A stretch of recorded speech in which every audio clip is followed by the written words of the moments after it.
요엘 선지자는 남유다에서 활동한 선지자였다라고 말씀을 드렸고, 또 그가 예루살렘에서 태어나서 조금 이른 시기에 남유다가 멸망하기 대략 한 200년 전에 벌써 활동했었던 사람이다. 그래서 그 남유다의 왕 요아스 때 그가 활동했다라고 말씀을 드렸습니다. 근데 이 요아스 이 말씀에 가장 빈번하게 그리고 가장 중심되는 어떤 그 단어를 표현하자면 오늘 그 2장 1절에 나타나는 여호와의 날입니다. 하나님의 그 심판에 대한 그 부분을 이야기를 하고 있고, 또 이 여호와의 날이라는 표현을 3장에서는 그날이라는 표현으로서 우리에게 하나님께서 임박한 진노와 심판에 대해서 우리에게 말씀을 해주고 있습니다. 그 심판의 때에 하나님께서 정말 하나도 남김없이 그 대가를 톡톡히 치를 것이다 라고 말씀하면서 1장 4절에 대해서 이제 말씀을 드렸었습니다. 자, 그러면 이 1장 4절에 나타나는 팥중이, 메뚜기, 느치, 그리고 황충이 먹어치우는, 그래서 아무것도 없게 되는 이 상황을 어떤 식으로 이 하나님께서 심판으로 직접적으로 나타내는지 2장 2절에서는 이렇게 표현하고 있습니다. 곧 어둡고 캄캄한 날이요 짙은 구름이 덮인 날이라 새벽빛이 산꼭대기에 덮인 것과 같으니 이는 많고 강한 백성이 이르렀음이니라. 이와 같은 것이 옛날에도 없었고 이후에도 대대에 없으리로다. 자, 여기 보면 많고 강한 백성이 시커멓게 이렇게 덮친다라고 이야기를 하죠. 자, 이 많고 강한 백성, 시커멓게 덮여서 남유다를 침공하고 덮쳐버리는 어떤 이 상황을 바벨론의 침공을 이렇게 이제 표현을 하게 된 겁니다. 그래서 앞으로 이와 같이 일들이 벌어져서 그들이 결국은 이렇게 남유다에 나타나게 되어 3절에 보면은 황폐하게 된다. 그 땅이 황폐하게 된다. 우리가 메뚜기 때가 지나가게 되면은 정말 아무것도 안 남는다라는 그 황폐함에 대해서 얘기를 하잖아요. 그 이야기를 해주고 있고, 이것이 얼마나 사람을 힘들게 하고 어렵게 하는지 6절에 보면은 그 앞에서 백성이 질리고 무리의 낯빛이 하얘졌도다. 그러니까 너무나 힘들고 어려우면 낯빛이 공포에 질리면은 하얗게 된다고 했잖아요. 그런 상황에 이르게 된다라는 거예요. 그러면 이런 상황 가운데에 그러면 이스라엘 백성이 해야 될 일들이 무엇인지에 대해서 오늘 본문 12절에서 17절까지 얘기를 해주고 있고, 이렇게 회개하고 돌아오기로 하나님 앞에 회개하고 기도하게 되면 18절에서 27절까지 하나님이 용서해 주시고 회복해 주실 것이다 라는 메시지가 나와요. 그 회복의 모습을 먼저 보게 되면 24절에 보세요. 아무것도 없이 다 싹 쓸어가서 너희가 마실 수 있는 포도주도 없고 아무것도 없게 되는 그런 상황인데, 24절에 보면은 이제는 먹을 것이 있는 그 밀이 가득하고, 그리고 독에는 새 포도주와 기름이 넘친다. 완전 정반대의 상황이니 하나님께서 이와 같이 회복해 주신다는 거고, 그리고 26절 말씀 보면은 먹을 것이 없는 그 황망한 상황이 되었는데, 그리고 26절에 보면은 너희가 먹되 풍족히 먹고, 먹는데 그냥 먹는 것이 아니라 풍족히 먹고 너희에게 놀라운 일을 행하신 너희 하나님 여호와의 이름을 찬송하게 될 것이고, 또 내 백성이 영원히 수치를 당하지 아니한다. 이방 민족의 침입으로 인해서 정말 아까 그러니까 1장에서 말씀드렸던 것처럼 임신한 그 여인이 배가 갈라지는 그런 수치까지 당하게 됐는데, 그런 정말 암담함을 당하게 됐는데, 이제 더 이상 수치를 당하지 않는데 그냥 당하는 것이 아니라 영원히 수치를 당하지 아니한다. 이 회복의 메시지를 해줍니다.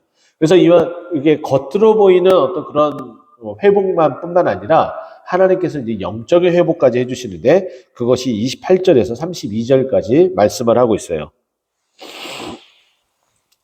28절에서 32절까지 보면은 요 내용은 사도행전 2장에 이것이 그대로 현실이 이제 이루어지죠. 그래서 베드로가 설교할 때에 요엘 말씀을 인용해서 하는 겁니다. 그래서 내가 내 영을 만민에게 부어주리니 너희 자녀들이 장래의 일을 말할 것이요 너희 늙은이들이 꿈을 꾸며 너희 젊은이들이 이상을 볼 것이다. 요 내용이 바로 사도행전 2장에 나타납니다.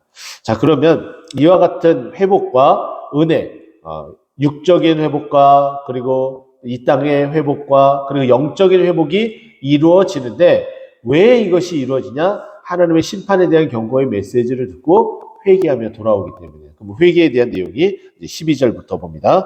자, 여호와의 말씀에 12절입니다. 너희는 이제라도 금식하고 울며 애통하고 마음을 다하여 내게 돌아오라. 이 돌아오라는 이 메시지는 이미 우리는 북이스라엘에 선포하신 하나님의 메시지와 거의 또 유사하다라고 볼 수가 있죠. 그러면 어느 말씀이 먼저 쓰여졌냐? 요엘서가 먼저 쓰여졌어요. 그러면 이 요엘서에서 말씀하신 이것을 호세아 선지자도 계속 하나님이 결국 그런 거예요.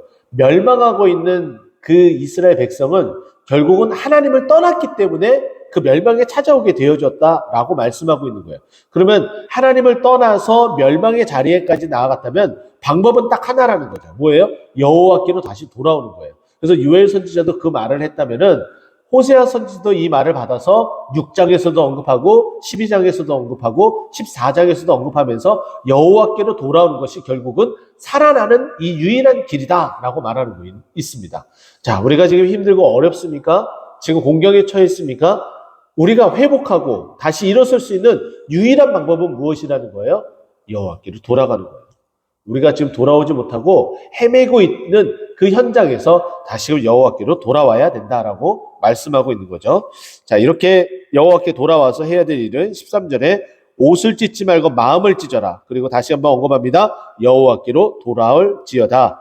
그러면서 우리가 왜 여호와께로 돌아가느냐? 그분이 어떤 분이기에 우리가 돌아가야 되느냐? 그는 은혜로우시며 자비로우시며 노하기를 더디하시며 인애가 크시사, 이런 표현을 써요. 자, 다시 한번 말씀드립니다.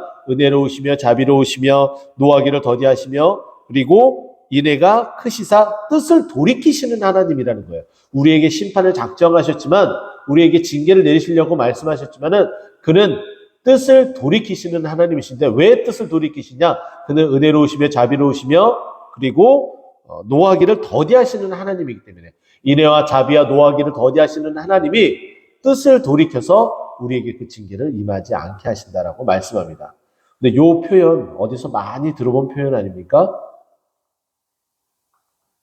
요나가 이 말씀을 정확하게 알았던 거예요.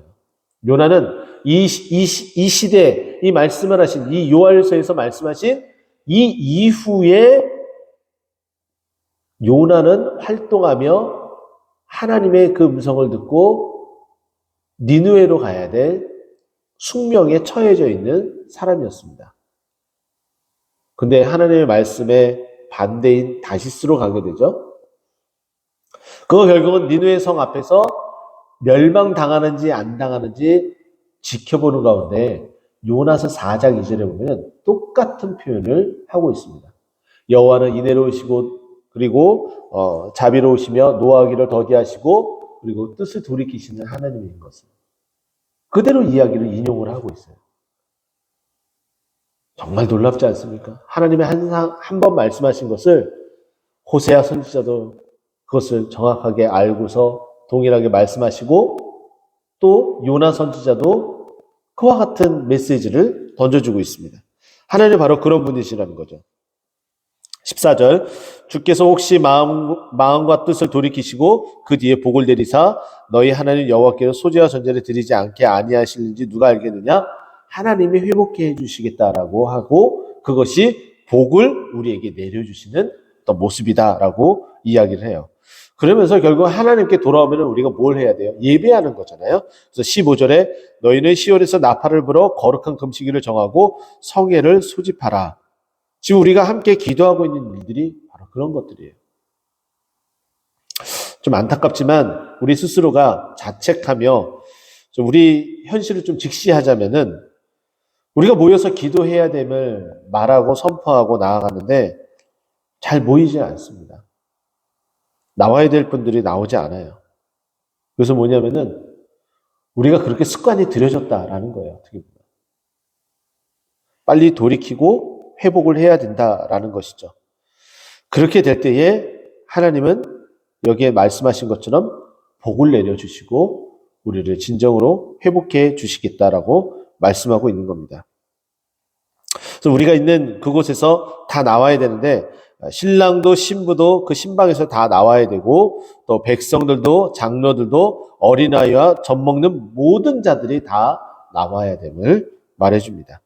자, 그럴 때에 하나님께서 17절 마지막에 보면은 우리를 어떻게 한다고요? 불쌍히 여겨주시고 또 이방인이 우리를 조롱하죠. 너희 하나님이 어디 있느냐라고 조롱을 하죠. 근데 이 조롱이 이제 더 이상 끊어지게끔 말하지 아니하게끔 하나님께서 너희가 회개하며 돌아오면은 해주시겠다라고 말합니다.